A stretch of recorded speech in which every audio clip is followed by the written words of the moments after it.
Today I have a message for all my young money hustlers out there that are either married or thinking about getting married, or you're going to be married someday, and it's good to know this going in. I just got divorced after 11 years of giving it everything I had.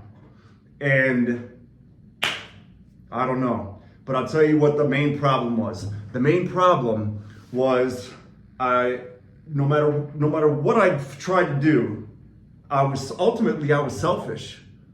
And so here's the problem.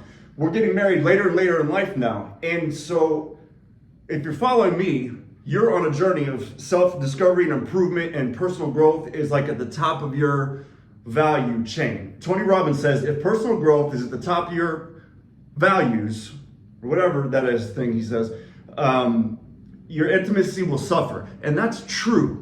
So here's what you need to know. Learn from my mistake.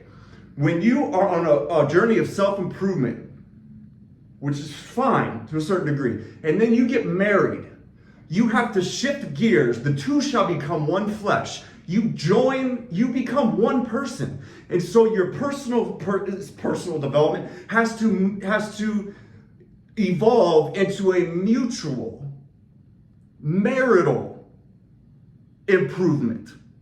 It's got to be for both of you now.